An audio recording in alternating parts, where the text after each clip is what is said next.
Assalamualaikum Barai, selamat datang kembali di Guru Gembul Channel. Sekarang kita ada di episode ke-158. Kita sama-sama akan membahas tentang perseteruan antara salah seorang pendekar silat dari Lampung versus orang-orang MMA, atlet-atlet MMA di Indonesia. Tentu saja menurut saya sih ini bukan perseteruan yang relevan, apalagi untuk di blow up. Sebenarnya ini biasa-biasa aja.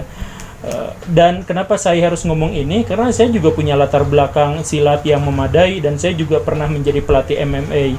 Tetapi mohon Baraya jangan maksa saya untuk melakukan pembuktian, karena saya khawatir nanti kalau saya harus mecahin bata atau apa, nanti kan kuku saya tergores, kan sakit. Ayo kita mulai.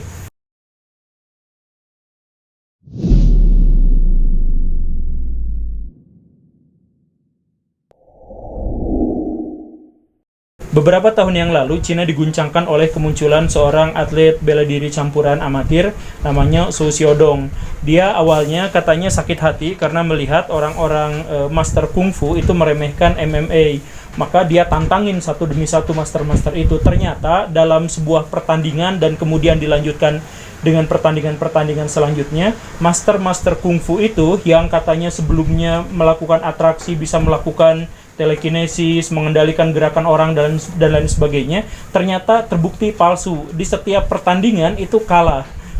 Maka Su Xiaodong ini akhirnya memancing lebih banyak petarung-petarung tradisional Cina dan mereka pun akhirnya dikalahkan juga. Cina pada waktu itu masyarakatnya pecah jadi dua kelompok. Ada kelompok yang mendukung Su Xiaodong, yang menyatakan bahwa kungfu Cina sudah tidak relevan lagi untuk zaman sekarang. Ada yang membencinya karena dianggap menghancurkan kebanggaan dan tradisi Cina. Masyarakat dunia pada waktu itu kebanyakan mendukung Su Xiaodong dan secara berlebihan mengatakan bahwa tradisi kungfu Cina itu palsu. Itu hanya sirkus dengan begitu banyak peralatan-peralatan yang digunakan untuk trik. Saya pada waktu itu tertegun, wah kayaknya di Indonesia bakal terjadi hal yang seperti itu. Ternyata benar, di Indonesia sekarang terjadi hal yang kurang lebih sama. Seorang pendekar silat tradisional dianggap menghina, tapi kemudian setelah terjadi keributan, pihak-pihak lain nimbrung di situ dan melakukan pembuktian-pembuktian bahwa seluruh atraksi yang dilakukan oleh pendekar dari Lampung ini adalah hoax, bohong, editan. Kalaupun itu memang editan, itu editannya keren, sumpah. Tapi kita abaikan dulu soal editannya. Baraya, saya mulai nonton MMA itu ketika saya SMA. Pada waktu itu, salah satu stasiun televisi menjanjikan akan menayangkan sebuah pertandingan dan kemudian diikuti oleh pertandingan-pertandingan yang lain yang menunjukkan ahli-ahli bela diri dari berbagai aliran itu dibenturkan satu sama lain untuk menunjukkan bela diri manakah yang paling efektif dalam pertandingan yang sesungguhnya. Ketika saya nonton episode pertama, kedua, ketiga, keempat, saya menyimpulkan bahwa bela diri yang paling efektif itu adalah bela diri yang menggunakan teknik-teknik kuncian bawah atau ground fighting. Dominan di awal-awal itu adalah Roy Gracie yang ahli jiu-jitsu, kemudian Mark Coleman yang juga gulat, kemudian Oleg Taktarov yang berhasil mengalahkan Tank About yang segede gaban gitu dengan teknik kuncian juga. Nah, tetapi lambat laun ternyata makin lama makin berkembang. Orang bukan hanya bertarung di bawah saja atau di atas saja, tetapi campuran. Dan semua orang dipaksa untuk bisa berbagai aliran bela diri. Sehingga yang awalnya hanya bela diri tertentu saja melawan bela diri tertentu saja, sekarang menjadi satu atlet bela diri itu menguasai beberapa aliran bela diri sekaligus. Apa yang saya lihat di situ adalah perkembangan. Itulah yang tidak ditemukan dalam bela diri silat atau bela diri tradisional pada umumnya. Kenapa? Karena bela diri silat itu tidak dikembangkan. Bela diri silat tidak diliput oleh media secara luas, tidak memiliki sponsorship yang memadai. Bahkan pemerintah yang turun tangan pun hanya menganggap itu sebagai bagian dari tradisi, bukan combat sport yang sesungguhnya. Tetapi ngomong-ngomong combat sport, memang silat juga tidak bisa dijadikan sebagai combat sport belaka. Jadi ceritanya begini Baraya, saya minta Baraya untuk melihat dalam sudut pandang budaya. Dulu, orang-orang di seluruh dunia itu dipaksa untuk bisa bela diri. Karena kekerasan begitu mudah terjadi, dimanapun kekerasan itu mudah sekali terjadi. Kemudian muncullah dua besar aliran bela diri, yang ada di barat dan yang ada di timur. Yang ada di barat tidak mengedepankan teknik, biasanya hanya mengedepankan kekuatan dan kecepatan saja. Sedangkan orang-orang di timur itu mengedepankan teknik. Kenapa bisa seperti itu? Karena orang-orang di barat itu sumber daya alamnya sedikit pada waktu itu. Mereka, masyarakatnya terkumpul di sekitaran oasis, di sekitaran pinggiran sungai, di sekitaran pantai, dan lain-lain. Karena masyarakatnya berkerumun dalam lokasi-lokasi tertentu saja, maka lokasi itu biasanya dibentengi dan diciptakanlah pemerintahan yang solid di situ yang mampu mempertahankan keamanan bagi warganya. Sedangkan orang-orang di Asia, orang-orang di Nusantara misalkan, itu sumber daya melimpah, air ada di mana-mana, hewan buruan ada di mana-mana, sehingga masyarakatnya terpencar. Mereka bukan menciptakan kota-kota besar, mereka menciptakan kampung-kampung yang tersebar di mana-mana. Karena itu, kerajaan-kerajaan tidak memadai untuk memberikan pada mereka perlindungan. Tidak ada polisi, tidak ada tentara yang bisa menahan adanya para begal. Karena itulah orang-orang di Asia cenderung menciptakan bela diri yang penuh dengan teknik. Maka sekarang kita bisa ketahui bahwa bela diri tradisional itu muncul di Asia Timur dan Asia Tenggara. Nah, bagaimana dengan Nusantara? Nusantara menghadapi tantangannya sendiri. Orang-orang Nusantara bukan hanya berhadapan dengan orang geledegan, bukan hanya berhadapan dengan hewan, tetapi juga berhadapan dengan makhluk-makhluk yang mereka perkirakan berdasarkan imajinasinya ada di sekitaran hutan-hutan atau sungai-sungai atau lautan. Kan orang-orang Nusantara itu hidup di daerah tropis. Tropis itu penuh dengan hutan belantara. Dimanapun ada tanah, di situ ada pohon, di situ ada semak.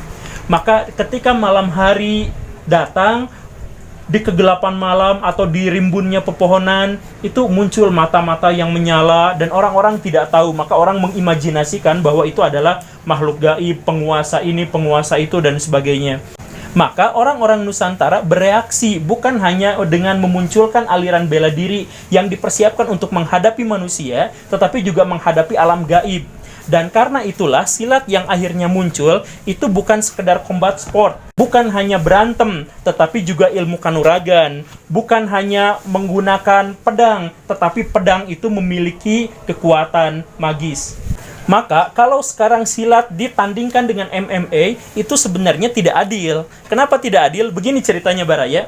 Silat itu yang saya bilang itu ada 4 unsur, ada unsur spiritualnya, ada unsur bela dirinya yang sesungguhnya, ada dan lain sebagainya. Nah, kalau bela diri yang asli dalam silat itu bagaimana? Adalah bela diri yang dipersiapkan bukan untuk turnamen, tapi dipersiapkan untuk menghadapi orang di dunia nyata. Maka hampir semua aliran silat itu kalau dimasukkan ke MMA bakal curang. Karena dalam silat itu ada gerakan nyolok mata, matahin jari, meremas kantung kemenyan, dan lain-lain. Jadi ada banyak versi silat yang seperti itu karena di masa lalu silat dipersiapkan untuk menghadapi orang dan menghabisi orang itu secepat-cepatnya.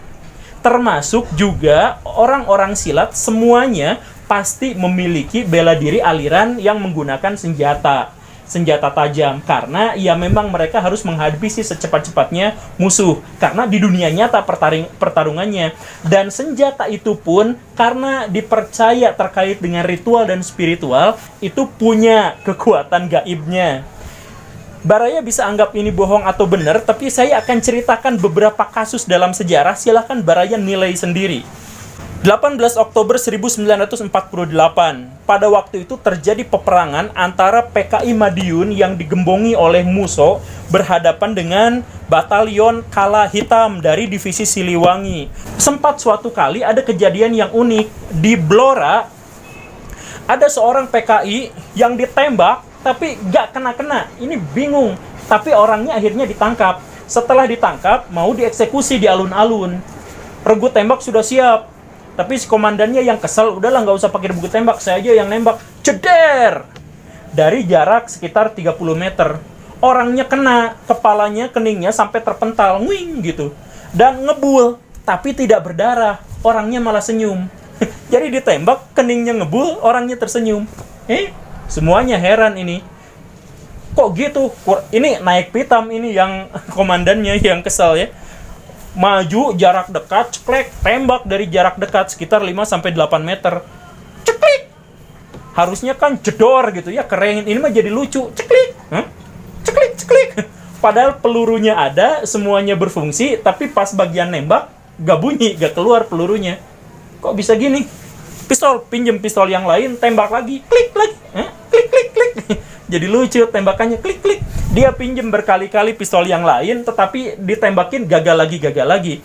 Sampai akhirnya datanglah orang lain, kolonel kalau nggak salah. Di mana teman-teman kamu? Si PKI-nya diam. Kalau kamu diam, saya tembak sekarang. Tembak aja. Malah nantangin kayak gitu. Kamu ngelmu ya? Enggak. Ceder. Pas ngomong enggak gitu, ceder, mati langsung tersungkur di situ. Ternyata yang bisa mengalahkan dia itu adalah kesombongan. Nah, ini biasa ya, orang-orang silat itu kenal. Jadi kalau pakai ilmu kanuragan, ilmu apa, syaratnya diantaranya adalah ikhlas, nggak boleh bohong, nggak boleh sombong, nggak boleh diperlihatkan kemana-mana gitu kan. Nah, orang ini kepancing.